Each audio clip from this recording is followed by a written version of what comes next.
Hello, I am Bentham and welcome back to Factorio Towns. In the previous episode we were working on processing unit production in the town of Flaskmere, but we're going to have to put that on hold for the moment because the 0.13 update is here and it changes everything. So immediately I'm using new features you've never even seen before. Like the main part of the update was train stuff, and the main thing about towns is trains. So, well, first of all, everything's broken.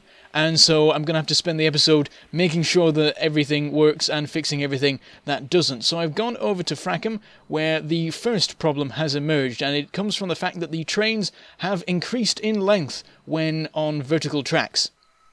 As I've discussed before, they equalise the length so that now they are the same length horizontally as vertically through the magic of stretching and changing the distances between the wagons and the engines and everything. So the trains have now suddenly become longer and no longer fit in the vertical stations, so I'm having to go around all the vertical stations, of which I have many, and increase the length of them just a little bit so that they can properly move around them again. I didn't realise this, but actually I think either half or the majority of the stations in towns are vertical, just sort of by accident. Like, I always knew that horizontal was the better way to go, and I just kept going, oh, this one can be vertical, it'll be fine. So there's a few different ones that need fixing. Frackham was the most urgent because that was the first one when an alarm came up. We now have this new train viewing screen.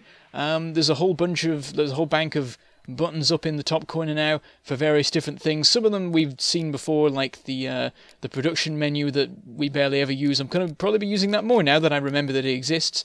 And it's got some new features to it as well, of like filtering what you can see and so on, as well as achievements and stuff. I've made multiple videos on all the new stuff. I guess I can link some in the description for those who are watching in the future and want to find out what was actually what changed from last episode to this episode, with you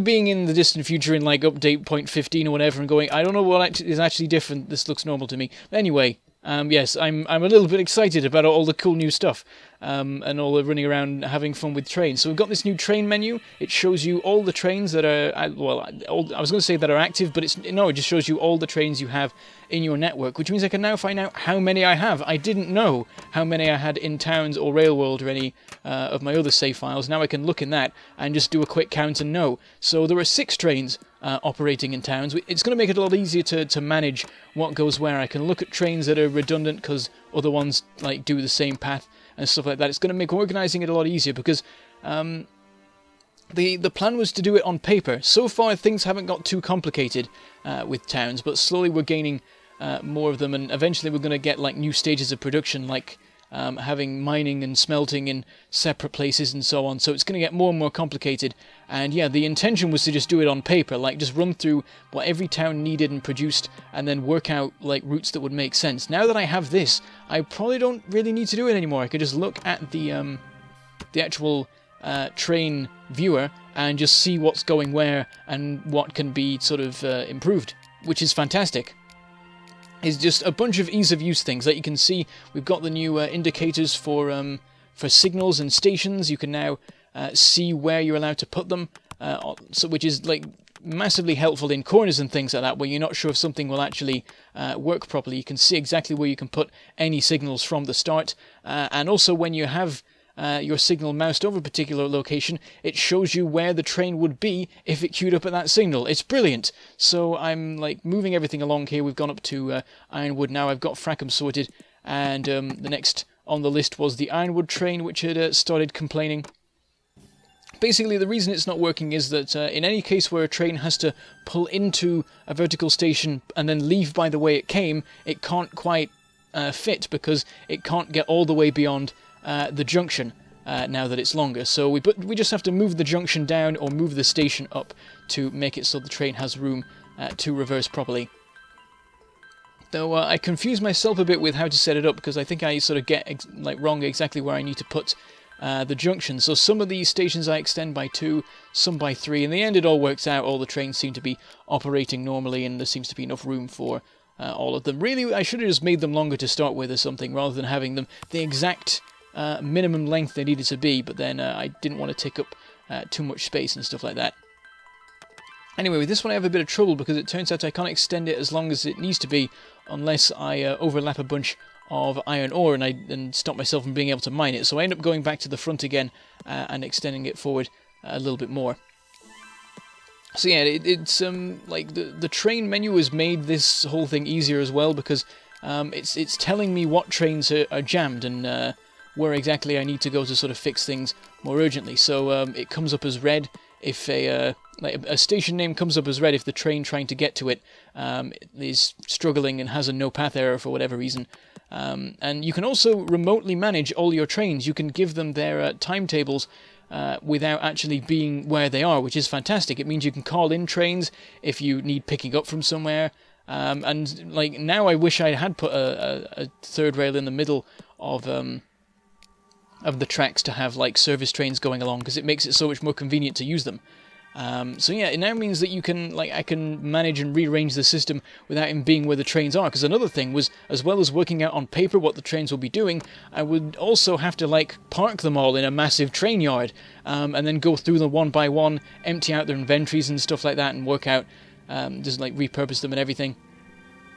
So you can see here I'm checking the iron train, basically just because I'm waiting for it. I'm waiting to see if it can park up normally in the station, and I might as well watch it in the new train viewing window where you can actually see the surrounding area of the train, which has some interesting implications for looking at other parts of your factory, because if you just park a train somewhere, you can go into the train menu and then use the viewer to view where the train is and look at its surrounding area. So you could park one in an outpost that gets attacked often, and then you can check the train that's there to see what sort of state the outpost is in, whether it's actually started to get overwhelmed by biters or whatever.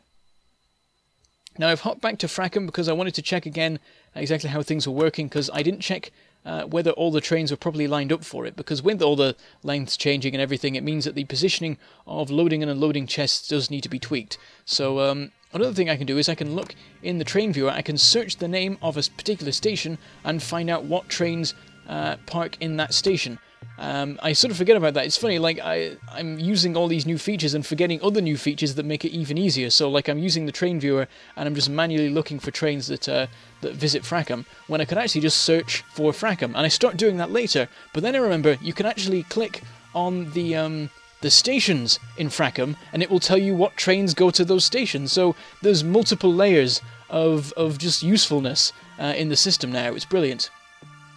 So I work out that all the trains are properly lining up with all the inserters and everything. There's a couple that I have to move around, particularly on the vertical stations, because the lengths have changed fairly dramatically with them. It's more normal in the horizontal ones, where all that's happened is a slight shrinking by a quarter of a block, a quarter of a tile each wagon or something like that. So that's fine. But in Frackham, I set up a new bit of production. I set up flamethrower ammo, because, flamethrowers were in the game before, but now they've been given a complete new lease of life. Now we have proper fire, and you can actually set forests on fire and biters on fire and things like that. And now it becomes really useful to have the flamethrower. I'm actually, at the moment, I consider it better than the shotgun fully upgraded. And you now have the ability to upgrade the flamethrower as well. There's a whole new chain of research to do there. So I set up production of that so we can start using a flamethrower for ourselves, and it should be a huge help in dealing with the biters, because you can kill them a lot quicker and a lot safer. All you need to do is quickly run up, spray fire everywhere, set everything on fire and run away. You don't have to focus on each structure individually like with the shotgun, because once you've set things on fire, they continue to burn until they are destroyed. If the ground next to something is on fire, then that can go out before it destroys the structure. But if you actually get the structure itself aflame, then it doesn't seem to go out as far as I can tell. And the same with biters. So you can run in, quickly set everything on fire, run away again, and spend less time than you would if you were there with a shotgun, and after a little bit of a delay as everything burns down, do as much damage. So I'm just going to use that now. I don't need the shotgun anymore. And as it was, I was using the tank, and I wouldn't be able to use the flamethrower with the tank, but of course we're in the middle of working on a power suit anyway, so it's the perfect opportunity. Once we have a power suit, we'll have the ability to survive a few seconds in the middle of a base, which should be enough time to set the whole thing on fire. So I think it'll be a lot easier now to just deal with all the biters, particularly in the desert where there is no danger of setting any forests on fire. That's one sort of downside of the flamethrower, is all the flames generate pollution, and you can accidentally set a forest on fire, resulting in generating huge amounts of pollution and taking away a forest that was preventing pollution getting to other bases. Out in the desert, the whole forest fire thing doesn't matter. It does mean that any pollution generated from just setting things on fire anyway will travel quite a way. So I may end up with a little bit of a chain of sort of aggroing biters for a while, where by dealing with one base, I aggro another, and then I go and deal with that one and aggro another, with more and more pollution being made. But ultimately it should dissipate and leave the desert clear. Though another thing with 0.13 is how much the biters are advancing. Suddenly they've got a lot more aggressive, and that is bad news for towns, more so than I think any other series I'm doing, or indeed like off-screen games I'm playing, because towns has really suffered from the biters advancing. You see, I nearly got run over by a train there, far too zoomed in while working on those rails. But actually, I'll talk about the biter aggro in a minute, because what we should talk about is how I nearly broke the entire factory by not paying attention to Colbury. Colbury was the third station for me to get a sort of an alarm from. Not exactly an alarm, but the third one to start notifying me that something was jammed. First of all, it was Frackham, then it was Ironwood. So I went to those two first, and then just sort of meandered my way over to Colbury without thinking about it. But of course, if a train is jammed in the Colbury station, it means that no more coal is being unloaded, and of course that led to the system nearly shutting down entirely. I get things back operational again, I get the train moving, but you can see that nearly all of the boilers were dead. There were about 10 left, or something like that. Not even that. There were actually two active boilers for a second there before the coal arrived and set things off again. So yeah, the factory was about to shut down entirely, and it was saved in the nick of time. I'm not sure how easy it would have been to kickstart the thing completely. I do have a fair bit of coal on me anyway, but it can be a little bit difficult to get things back up to speed, because of course the coal supply it's all electric mining drills. So if the power dies, so do they, and then they're not supplying the coal needed to keep everything going. So it's a sort of spiral of destruction, essentially, with the power network. But luckily, there was some still left in the system, and we managed to get things operational before a complete shutdown of things. And so slowly but surely, with each successive visit of the train, the system starts to build up again, and everything gets back to normal. That's something to keep an eye on. I should also probably upgrade the inserters I have there, because there are some new inserters as well. The stack inserters nearly got run over by a train again there. The stack inserters can transport ridiculous amounts of anything at once. If you get it fully upgraded, one stack inserter can transport 12 items in a single grab, not just from one container to another, but from containers to belts and belts to containers. So I don't think we're going to have any more trouble with throughput of any sort of rail loading and unloading systems at this point.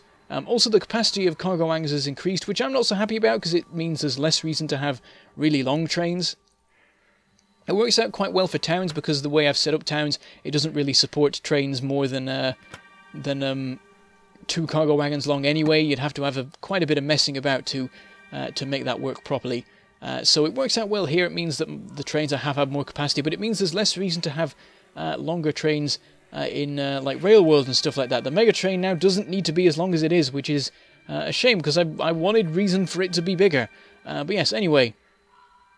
Continuing through our stations, we're on to Newton. I think this is the final vertical station we've got to deal with. I've got something like 5 vertical, 5 horizontal, maybe 6 vertical. I'm not sure if I miscounted at some point. But yeah, I have too many vertical ones, but now it doesn't matter anymore, because the disadvantage of them has been removed. There's just this sort of short-term effect of having to rearrange everything. And it doesn't work out so well for Newton as well, because there's not quite enough room to expand it upwards, and I could just expand it downwards instead, but that would mean a lot more rearranging of chests and things like that, and I couldn't be bothered, so I just moved it up and dealt with the issue of there not being enough room by increasing the height of the walls by a square, which sort of messes things up a bit, but it's not a hugely important thing. It works basically the same way We also had an alarm there over in Chipton. There are suddenly a lot more attacks going on there because the biter bases have advanced by quite a bit already with the changes to aggroing. So yes, we'll get back to that. So previously, people would often use the strategy of victory polling to stop biters from advancing. It's something I've discussed before. I didn't really use it much in towns. Occasionally I would if something like I used it after that particularly huge biter base I dealt with in the southwest or southeast even, where I was just so terrified of a base like even bigger coming back that I put down like a little monument made of a wall just to make sure that a biter base wouldn't spawn there again. And if it did, it probably wouldn't have been as big. It was just sort of a random thing, but I was just a little bit worried about it. You can see there I'm searching the train menu for stations that for trains that park in the Newton stations to work out if there's any others I need to pay attention to. And I think there's like 3 that come here or something like that. We'll see in a moment when they actually arrive. So yeah, victory polling was a tactic in the past where you plonk down a structure and it would stop biters from trying to colonize there. They would just not bother trying. And so, if you didn't have, if you had victory polling going out further than pollution, you were pretty safe because the biters wouldn't try and colonize and they wouldn't try and attack. But now, the sort of discouragement that the biters used to get from you building these structures is completely gone. They will now happily colonize anywhere that you've built structures in without second thought. There is a slight effect of it in that if you have like a whole factory set up in a particular chunk, then it makes it a lot less likely that biters will spawn there, but it doesn't remove it entirely. So now no chunk is safe. The biters might just decide to try and colonize it anyway. So that's a bit worrying. It means that there will just be generally more biter colonization. I also feel like they're just more aggressive in general with the colonizing, but I could be wrong about that. And it also means that if anyone was relying on victory polling to keep the biters off their factories, they're going to get a very, I say rude awakening. I don't even know if that's an understatement. They're going to die, is how it's going to work. The biters are just going to suddenly start rushing in, annihilating everything they hold dear. It's not going to be fun. So yeah, they're already moving in quite a bit quicker here. Luckily we have the flamethrower and the imminent power suit to help combat them, but yeah, we need to work quickly with that. They're already doing damage to Chipton. I had left it not very well defended, so they'd managed to just break through a wall where they were actually outside of turret range and get inside that way, but they're also blowing up turrets in the more heavily defended areas, so it's a bit of a worry. Anyway, we're over at Chipton now. We're on to all the horizontal stations, making sure they're all lined up. There's very little that needs to be changed here. Just cases where we were we had wall-to-wall loading and unloading going on. Would have any sort of trouble. Because it's interesting how the lengths have changed, because previously they were... you could load any sort of horizontal cargo wagon from 7 locations on each side, and occasionally 8 just because of the weirdness of it not quite lining up right. But now it's changed to 6, and there is a gap of 1 in between each cargo wagon. Of course, that's not a problem because with the new loader inserters you have a huge increase in loading and unloading capacity anyway, so it doesn't matter too much. But it now is slightly smaller. It doesn't work so well for the mega train. Now I'm a lot more limited in how many different items I can load into the train at once, though with a lot more circuit condition stuff I can probably make it so that I can load multiple items from the same chest and stuff like that. Then again, at the same time, with the way that stack size bonuses have been changed, it might cause problems again, so I'll have to look into that. There's definitely going to be some work to be done in Rail World to make everything line up with the mega train again. I'm quite happy that it's currently not in its station, because otherwise it would have had a bit of trouble with being loaded with random stuff. And now we're on to Fortin, where everything is once again fine. We can just quickly run off again.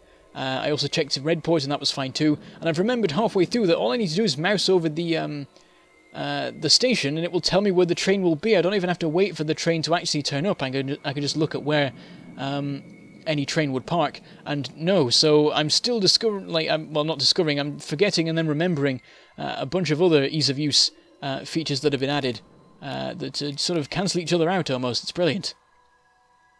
Over to West Point, where there does need to be a little bit of tweaking, because one of the inserters was now in the gap between cargo wagons rather than on the wagon itself.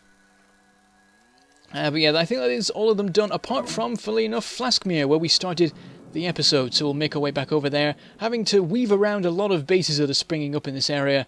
But yeah, we're definitely going to deal with those in the next episode. We'll try and get as much as we can done in terms of setting up a power suit, and then we'll go in flamethrower and biters blazing and get those sorted out.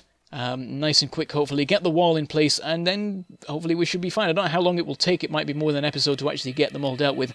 But at the speed that I've been able to deal with biter bases so far with the flamethrower, it shouldn't be too difficult to get them sorted pretty quickly. Anyway, small amount of tweaking with the Flaskmere loading stuff. I need to just move around the unloading for the blue science packs a little bit. Though it turns out fiddlier than I expected, with a bunch of little extra bits getting in the way of stuff, but that works out fine. And I didn't even talk about the new conditions for leaving and entering stations. We'll have to have a bunch of fun with that in the coming episodes, making it so that trains have more complex reasoning for when they set off, rather than just like a standard old timer that isn't that useful. So yes, next episode, processing units, power armor, and lots of fire. And with that, I just say goodbye. Thank you for watching, and I shall see you next time.